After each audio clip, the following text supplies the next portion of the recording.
You know, a lot of people think they understand charitable giving and nonprofit management. Well, our next guest is someone who understands it and teaches it and is making a career of it for several decades. Welcome, Matt Grady of O'Grady Consulting. How are you? I'm doing well, David. Now, Matt, we first met in, goodness gracious, it was the mid-1990s. Yeah. And then worked together at the Management Center. And it's always been under the rubrics of nonprofit work. I've always wanted to ask someone this question. Why is it called nonprofit? Oh, David, you go right to one of my pet peeves. Here we are with a sector that makes up something like 10% of the economy of this country, and yet we're called by what we're not. It just, why? It doesn't really make sense. Where it comes from is from the IRS regulations that create this sector in the first place. And the full language really is not-for-profit, public benefit corporation. Well, we have truncated that down to just plain old nonprofit. But I think we did the wrong truncation by referring to it as something that it really isn't. I much prefer calling this sector the public benefit sector, which is what we really are focused on, Right. is working for the public good. So let's talk about the public benefit sector. How big is it? How many organizations? And you said it's a tenth of the economy? Something like that. It's hard to measure precisely, but it's billions of dollars. Millions of people work and live in the sector nationwide. We're blessed here in the Bay Area of being really one of the hotbeds of the doesn't the San Francisco Bay Area have more quote-unquote nonprofit public benefit organizations than any place else except Washington, D.C.? Possibly Washington, possibly the Boston area is also close, but it's certainly one of the top areas in the country for this kind of work. So what's the difference between a public benefit organization in Washington, D.C. and one in Modesto? Well, And you know what I'm going for, the big general. Sure. In some ways, they could be identical, certainly from a legal perspective, in terms of mission and what they focus on. Those two sites probably call for very different kinds of backgrounds and kinds of work, although you'd be surprised in Washington, there's a huge demand for social services and human services for the large swaths of the population in that city. Much more so than a lot of people would think of when they think of D.C. There's a huge underserved population there that could be very similar to that. So it's not just the National Airline Pilots Association? No. But not by a long shot. what does something like the National Airline Pilots Association have in common with, say, the Rainbow Honor Walk, you know, the nonprofit that I work with, or the Management Center, or the AIDS Emergency Fund? There were certain things that are parallel. So something like that association would be a not-for-profit corporation, but usually those are associations. And that's a little different from a charitable organization like the AIDS Walk or Open House or one of the more common Or the nonprofits Cancer that we have, Society. or the Cancer Society. Whereas an association has members and focuses on benefiting its members, whereas a public benefit nonprofit organization focuses on benefiting the general public. So it seems like every few years, and it's happened with cancer, it's happened with AIDS, it's happened with what have you, there'll be a story in the paper about Executive Director A makes too much money and all they're doing is heading up a nonprofit. There seems to be this sense of if you work in the nonprofit sector, you have to make less money and you actually can't make a profit. What's false about both of those? They are both false. First, and that's one of the reasons why the term nonprofit is so misleading, because there's nothing wrong with a public benefit organization actually generating a profit. The legal limitation is that those profits cannot go to any individuals, board members, staff, or what have you. Those profits have to be invested back into the community. And if you look at a really large a public benefit organization like Kaiser, for example, they can run up millions of dollars in profits in any given year, which is great because then they get to invest that back in building new hospitals and enhancing their public health mission. Same thing with all public benefit organizations, that they can do that. It's also false that the leaders of these organizations shouldn't be paid or shouldn't be paid a competitive rate, because the job market is an open, competitive field, and if you don't pay a competitive rate, you'll lose the talent that you need to have those kinds of successes. Now, have you always worked in the public benefit organization sector? My entire career. You ever been tempted to go corporate? No. Never? No. Would you have made more money?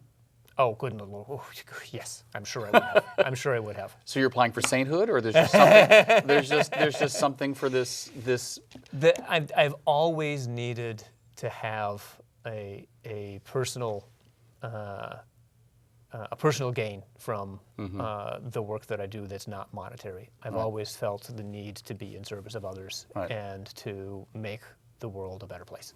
So outside the United States, in Europe and other areas of the world, these organizations are referred to as NGOs, non-governmental organizations. Yes. So explain to me the difference between a NGO and an American-style nonprofit, but also an NGO and a governmental organization in the European model.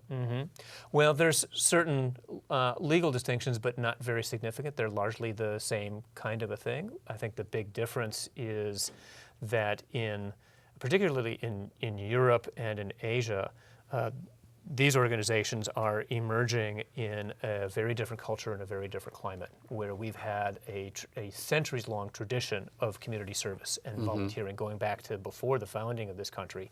That tradition is not so deeply based in other countries. Well, and that's of interest to me. I mean, my husband and I travel widely for work. We have family in Europe, and we have represented a number of nonprofit or public benefit organizations over the years.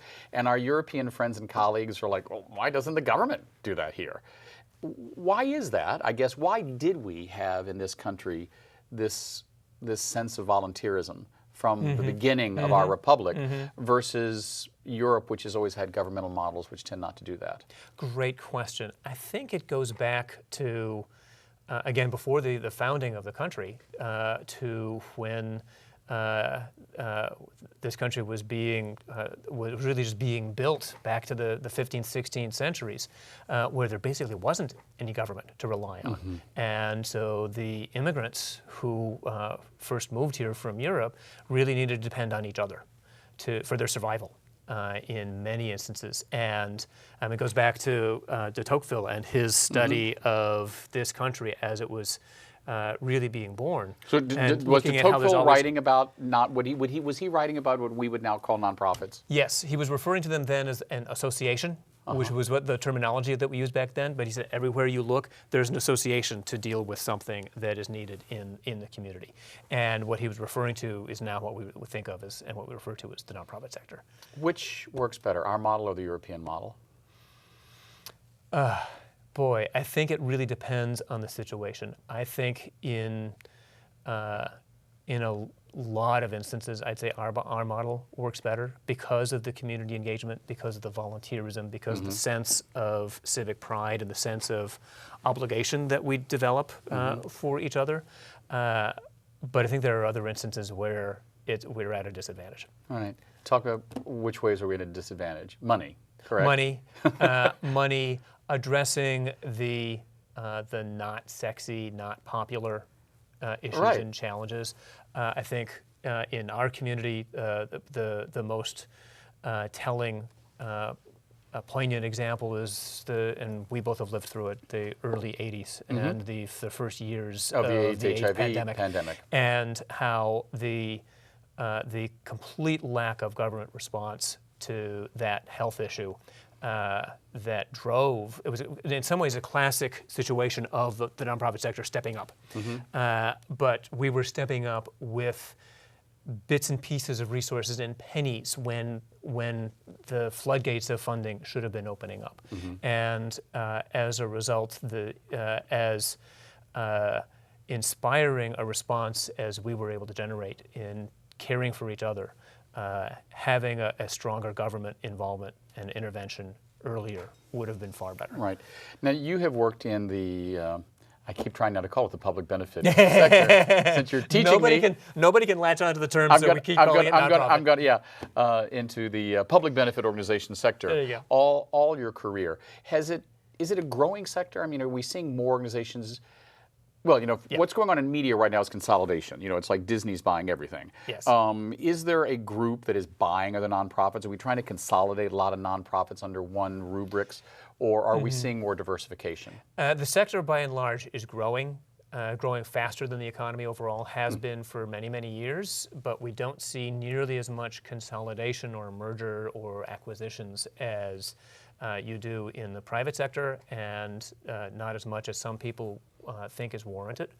And I think one of the key reasons is that there are some structural built-in disincentives to consolidate and to merge. Right. And so it's much more difficult to achieve in the public benefit sector than it is in the private sector. I want to continue this conversation a little bit, so I'm going to go a little bit long on this interview. Sure. Talk to me about, a young person out of college or maybe out of high school, and they want to do something good for their community. So they specifically say, I want to work in the nonprofit sector. What would you advise them? Volunteer. I need to get a job, so volunteer? Volunteer before you need the job. Okay. Volunteer in high school, volunteer in college. Take an internship with a nonprofit. Look for that first job out of school that really could be just about anything. Do it in a nonprofit. Continue to do that kind of volunteer work and be engaged in community service. It opens up doors all over the place. Be willing to have a certain trade-off of compensation for the rewards of doing work that is really meaningful, that you can really be proud of when you go home at night.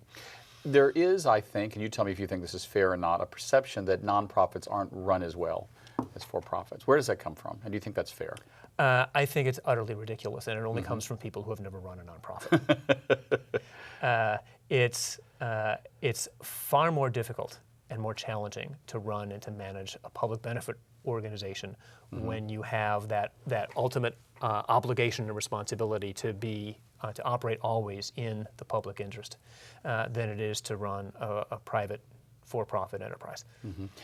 In closing, any advice you have for someone who wants to form a nonprofit versus finding a need that maybe they can fill through joining another? Because there was a period, and I'm not criticizing it because we all lived and worked in the trenches during the AIDS, HIV years, but you know as well as I do, there was a 4 or 5 year period there when a need would come up and there was no one that met it. So you would start a nonprofit to meet that need, whether it was to pay for art supplies for people living with AIDS or to provide housing for people who had been thrown out of their apartments. So each of those needs begat a nonprofit. Yeah. That's what I guess I was trying to get at through, are we consolidating? Are we finding a time when now we need to have more nonprofits, or we need to find a way to fit into existing ones? I think we need both, because I think there are many existing nonprofits that are already addressing a lot of society's needs and could benefit from expansion and from growth. But at the same time, I think we have new and emerging needs that really need to be addressed by brand new nonprofits. For anyone out there who's thinking about starting a nonprofit, my first line of advice is don't. Not because they shouldn't pursue the work, but because there probably already is an organization that's addressing it or addressing something similar enough to it that they could collaborate and partner with and support that organization rather than going off and forming off their own. So do your research. If they do that for a while and do your research and you really don't find anybody else doing it, then go ahead and start your nonprofit. And then call or email you and you'll help them through the process. Happy to do that. Thanks, Matt. Delighted. We've been speaking with Matt O'Grady, O'Grady Consulting, someone I've known for many years, a true guru in the public benefit corporation sector. Next up, someone else who's doing good work for her community, Juicy Liu, the 2016 Miss GAPA, raising awareness and funds for the gay, Asian, and Pacific Islander community. We'll be right back.